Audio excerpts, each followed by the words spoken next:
Hello everyone, today my group and I will be presenting to you our Casino Royale screenplay presentation. My name is Gabrielle and along with me is Zevvicca and Isabella Unchangco. The Casino Royale screenplay, written by Neil Purvis, Robert Wade, and Paul Haggis, adapts Ian Fleming's 1953 novel into a text that prioritizes psychological realism and moral ambiguity. It moves away from spectacle and instead centers character-driven storytelling. Three major themes emerge: identity, power, and transformation. These are not just narrative elements, they are embedded in the structure, dialogue, and character function. The screenplay invites us to examine how institutional violence and emotional rupture shape the protagonist's development. Bond's transformation begins with his initiation into the 007 program. On pages 1 to 3, he completes 2 sanctioned assassinations. These scenes are sparse and abrupt, emphasizing emotional detachment and the bureaucratic nature of state-sanctioned violence. On pages 13 to 16, Bond shows recklessness during the embassy sequence. His impulse actions clash with MI6 expectations, and M's reprimand, arrogance, and self-awareness seldom go hand in hand. Functions as a critique of unchecked masculinity and individualism with institutional systems. Bond's final transformation is marked on page 112, which is the last page, where he delivers the line, "The name's Bond, James Bond." This moment is symbolic. It marks the completion of his emotional ceiling. He has become the hardened agent shaped by betrayal, loss, and duty. Le Chiffre is introduced on page 37 as a financier for terrorist organizations. His role as antagonist is structurally significant.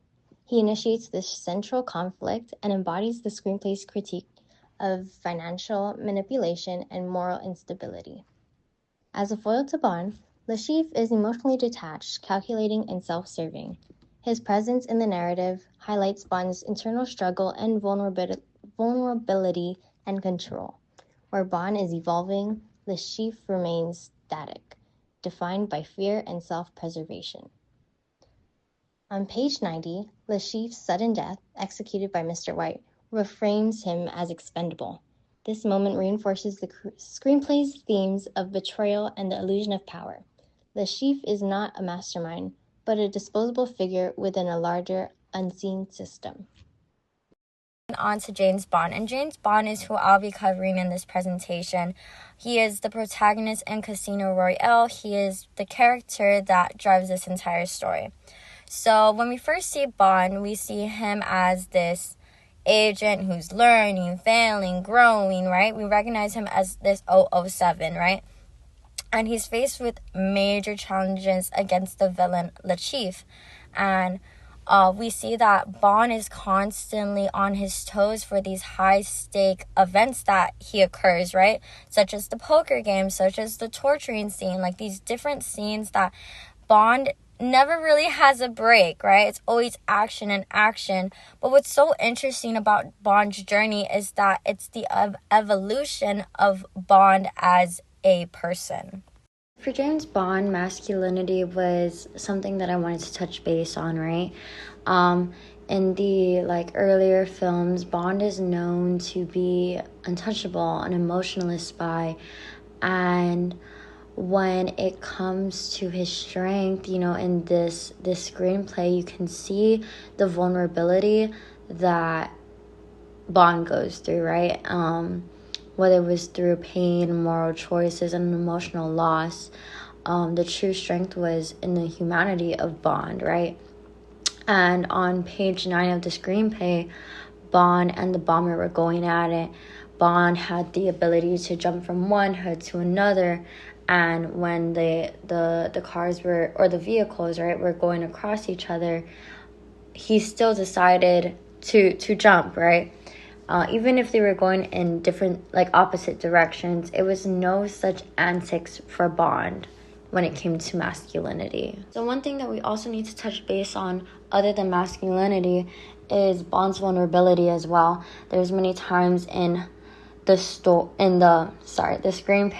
screenplay where Bond balances his duty over his own life at times.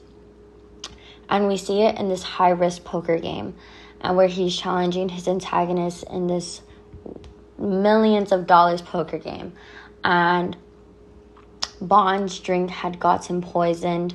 And obviously when you get poisoned, you're not thinking the same. You're not feeling the same, to the point where you could possibly die. And that's what happened to Bond. Bond was seeing things. Bond couldn't move correctly. Bond couldn't function, right? And he calls the doctors, and they're helping Bond throughout this entire thing. And if Bond were to make one mistake, he would die in 2 minutes. So what Bond needed to do was to reattach this cord to this red button. However, as he's trying to reattach it, he blacks out, slipping away. A few moments later, Vesper comes in and reattaches it and presses the red button for Bond.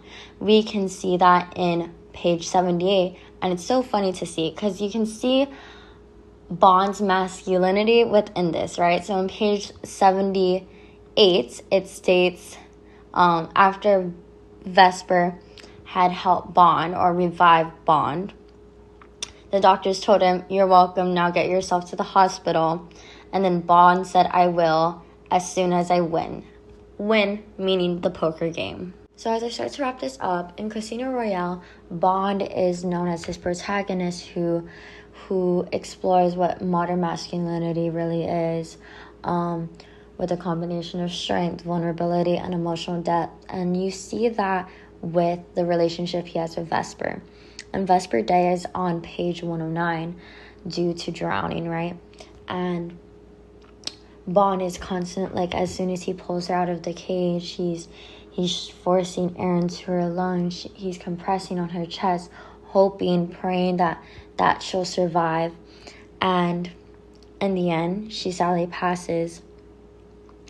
And as we go with more time, right? On page 111, M had asked James, "Did you ever ask yourself why you weren't killed in that basement?" And it's obvious, isn't it, right? That's what he says. "She made a deal. She delivered the money to save your life." And Bond doesn't really respond to this. Instead, Bond picks up her cell phone that she had supposedly left, and he didn't really understand why. And he goes to the address book, and he's just overcome with emotion. Later on, there on page 112, there's a man named Mr. White. Bond begins to call him, and all of a sudden, Mr. White is struck. And he is silenced to the ground, and he crawls to the front door, leaving a trail of blood. He steps into the frame, blocking his path, and Mr. White looks up. And there he sees Bond. And this iconic verse or phrase that we hear is, "The name is Bond, James Bond."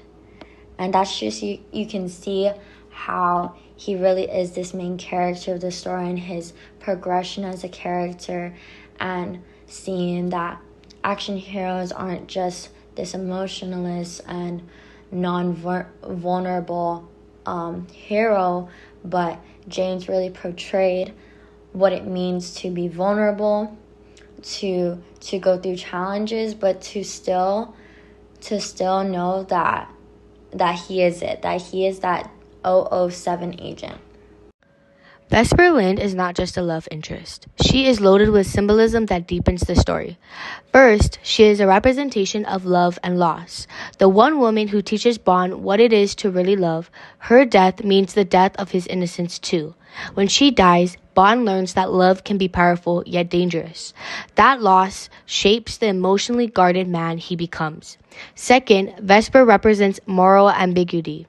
She is torn between her duty and her love for Bond. Her betrayal is not an act of malice, but of survival.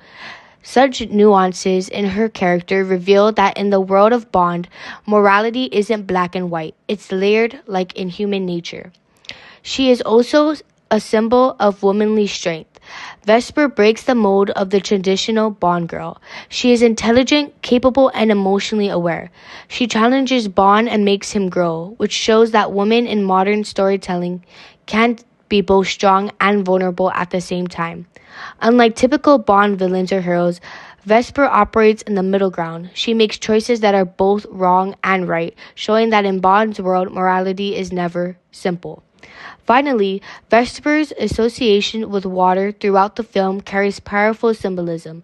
The shower scene, the sinking building, and her death underwater all tied to the ideas of cleansing and rebirth. When she dies, it's as if Bond is emotionally baptized, washed clean of his past emotions, and reborn into the cold, professional agent we see later in the series.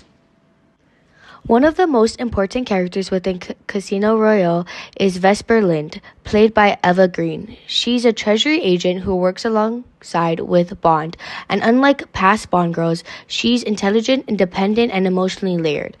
Vesper represents Bond's emotional awakening. She's the first woman he truly falls in love with, someone who challenges him intellectually and emotionally. Yet her eventual betrayal shatters that trust and becomes a moment where he questions her intentions. The reason Vesper is so interesting is because of her moral complexity. She is not evil. She is faced with an impossible decision, a choice between saving the man she loves and saving someone she cares about. On a larger scale, Vesper represents the shift in media portrayals of women. She is strong yet vulnerable and thus meets the ideals of post-feminism. In our presentation, we've examined the Casino Royale screenplay as a literary text that engages with themes of identity, power, and transformation. Written by Neil Purvis, Robert Wade, and Paul Haggis, the screenplay reimagines Ian Fleming's original novel through a lens of psychological realism and moral ambiguity. Bond's character arc is central to this transformation. His initiation into the 007 program, his recklessness, and his final emotional sealing reveal how institutional violence and betrayal shape his identity. The screenplay critiques the myth of heroic agent by exposing the cost of becoming 007. Le Chiffre functions as both antagonist and foil. He tests Bond's values and mirrors his strategic instincts, but unlike Bond, he is driven by fear and self-preservation. His sudden death on page 90, executed by Mr. White, reframes him as expendable. This moment reinforces the screenplay's critique of power structures and illusion of control. Le Chiffre is not a mastermind, but a disposable figure within a larger unseen system. We also explored how Vesper Lind challenges traditional gender roles. Her emotional intelligence and moral independence complicate the Bond girl trope and reflect Bond's internal conflict. Her betrayal deepens the screenplay's engagement with moral ambiguity and emotional transformation. Finally, the screenplay's use of symbolism, particularly through the poker game, serves as a metaphor for manipulation, risk, and global power dynamics. These literary devices enrich the narrative and invite critical interpretation. Taken together, these elements show that Casino Royale is not just a spy story, it's layered literary text. Through its structure, character contrast, and thematic depth, this screenplay invites us to read Bond's journey as a study in identity formation, institutional critique, and psychological resilience. Thank you.